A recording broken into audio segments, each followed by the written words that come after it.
안녕하세요. 돌쇠 뉴스 시작합니다. 16일 석간 후지에 올라온 칼럼인데요.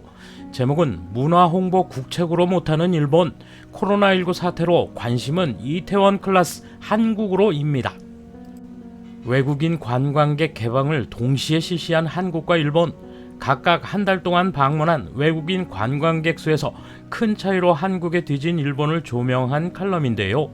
국책으로 문화 홍보를 하지 않았기 때문이라는 결론이군요. 누리꾼들이 갑론을박하고 있는데요. 뭐라고들 하는지 함께 보실까요? 통크신 구독, 좋아요.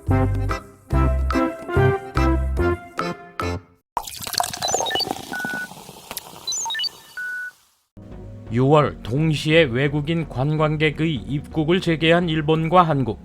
그러나 이후 한 달 새 일본을 찾은 관광객은 1,500명에 그쳤고 한국에는 22만 명 이상이 다녀갔다. 비슷한 감염 상황인 두 나라지만 큰 차이를 보이는 결과가 나왔다. 이는 한국이 외국인의 개인 여행을 해금한 반면 일본은 입국자 건강 확인 시스템 즉 ERFS에 근거한 안내원이 달린 패키지 투어에 국한된 탓이 가장 크다. 하지만 겨우 한 달 만의 1,500명이라는 규모는 당초의 예상을 크게 밑돌고 있다. 안내원이 달린 패키지 투어는 개인 여행처럼 자유로움이 없어서 여행에 익숙한 관광객은 꺼린다. 비용도 문제다. 미국 내 여행사가 취급하는 일본 패키지 투어는 일주일 체재비가 적게는 약 2,000달러, 약 27만 엔이 든다. 식사나 숙박비가 포함되어 있다고 해도 저렴한 여행이라고는 할 수 없다. 물론 일본 정부도 국내외 감염 상황을 예의주시하면서 향후 개인 여행 해금을 비롯해 외국인 관광객에게 부과되는 제약을 완화해 나갈 것이다. 그러나 그렇다고 해도 예전과 같은 방일 버블은 돌아오지 않을지도 모른다. 뉴욕에 거주하는 30대 미국 여성의 말을 들어보자. 1년 이상 지속된 외출 제한 기간에는 거의 매일 유튜브와 넷플릭스를 보며 시간을 보냈습니다. 특히 많이 접한 건 한류 아티스트의 라이브나 한국 드라마였습니다. 그걸 계기로 한국에 가보고 싶다는 생각을 하게 됐습니다. 이태원 클래스 촬영지를 둘러보고 싶어요. 그녀는 코로나 전엔 일본이 더 가고 싶었다고 한다. 예전에는 일본에 거주하는 외국인이나 관광객이 영어로 올리는 유튜브 동영상을 자주 보고 일본의 축제나 아키하바라를 동경했으나 팬데믹 동안 그런 동영상은 올라오지 않았고 대신 그녀는 한국 콘텐츠를 보게 된 것이다.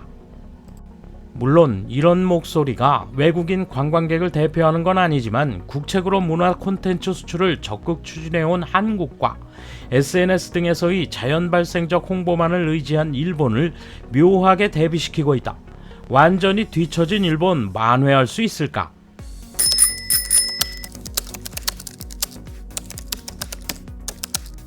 일본에서의 한류 문화는 문화의 퇴화라고 생각한다. 퇴화도 진화의 한 형태이긴 하겠지만 그래도 좋아하는 사람의 수준이 높은 것 같지는 않다.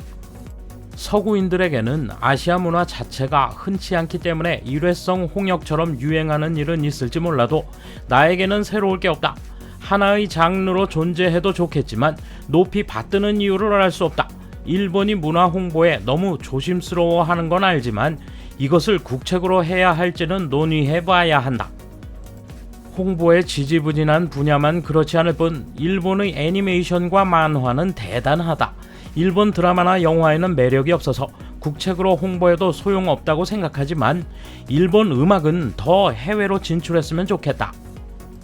일본은 저작권이 엄격하기 때문에 외국인이 뮤직비디오 리액션 동영상을 찍을 수 없는 것이 아쉽다. 음악만이라도 저작권을 해방시키면 되지 않을까? 억지 문화 장사에 신경 쓰지 않아도 된다. 일본은 지금처럼 자연 발생적인 홍보면 됐다. 라는 코멘트가 많지만 어떤 장사라도 일부에만 파는 장사가 좋을 리가 없고 한국은 현재 세계적으로 적지 않은 고객을 획득하고 있다. 우려스러운 것은 문화 수출이나 교류 콘텐츠의 내용에 일본 까내리기 장치가 포함되어 한류에 빠진 사람들을 중심으로 한일 외교 갈등에 대한 한국 편이 생기는 것이 두렵다.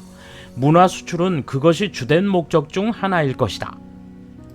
현재와 같이 그냥 내버려두는 상태가 아니라 진심으로 임했으면 좋겠고, 외국인들이 지갑을 열 수 있는 콘텐츠를 강하게 어필하는 것이 중요한 것 같다. 문화 홍보가 아니라 엔터테인먼트다. 찬반이나 취향이 사람마다 다르고, 비록 유럽과 북미를 겨냥한 제작이라는 측면이 있지만 이미 엄연한 브랜드로서 세계에 침투했다고 생각한다. 이웃한 국가로서 감정이나 배경을 이해하는 사람과 그렇지 않은 사람으로 양분되어 있지만, 단순히 예능 분야로 바라보는 신선함 측면에서 일본에는 없는 취향을 고평가하는 사람도 많지 않을까. 연예인에 대해서는 남녀 모두 팬이 된 사람들이 꽤나 늘어난 인상이다. 특히 아이돌이라고 불리는 장르의 경우 일본은 기획사마다 48그룹 이외에는 좋아하거나 추천할 선택지가 적다. 원래부터 좋아했다면 괜찮지만 일본은 다른 취향의 아이돌이 나오지 않는 토양이 만들어졌을지도 모른다. K-팝도 예전에는 너무 서구적이어서 염증을 느꼈지만 지금은 독자적인 것이라고 말할 수 있을지도 모른다. 음악성이나 크리에이터의 퀄리티도 향상되었다고 생각한다. 세계 진출 의식의 차이라고 볼 수 있지만 원래 일본은 전개조차 하지 않고 있다. 지금 상황에서 외국인 관광객을 끌어들이는 게 맞나 싶다. 한국의 클래스가 뭔지 잘 모르겠지만 지금 해외 상황은 자유롭지 못해도 서구의 미술관이나 오페라, 풍경이 아름다운 곳, 하와이 같은 휴양지 등 가고 싶은 곳이 금방 떠오른다. 그러나 한국엔 관심이 없다. 문화적인 측면으로 볼 것이 있는지 수수께끼다. 일본에는 너무 많은 문화가 있고 그것을 굳이 외국에 홍보하지 않아도 그냥 묵묵히 그것들을 계승해 나가면 된다고 생각한다. 그것이 외국인의 마음에 와닿으면 자연스럽게 흥미를 갖게 될 것이다. 홍보하지 않으면 외면받게 되는 것이라면 문화라고 할 수 없다. 국책으로 문화 홍보, 이런 표현에 불쾌감을 느낍니다. 공산주의적 발상이죠.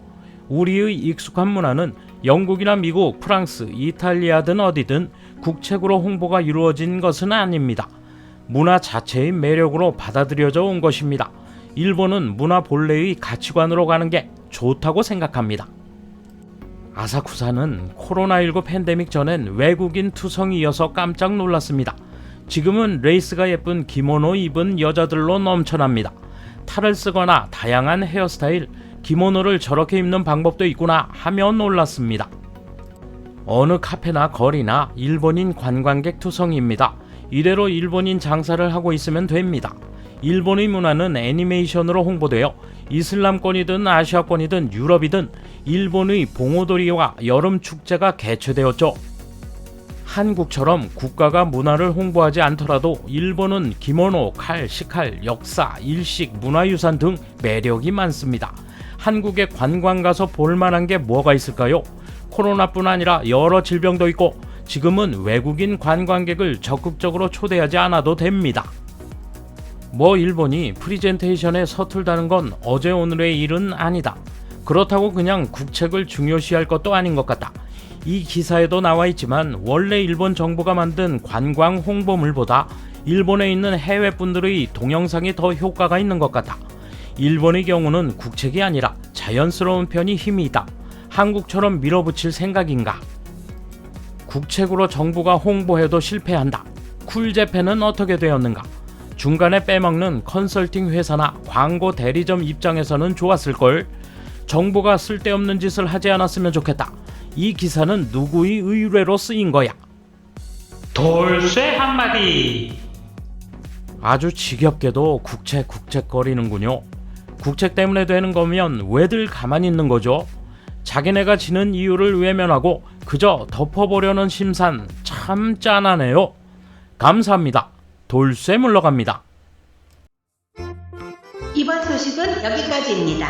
시청해주셔서 감사합니다.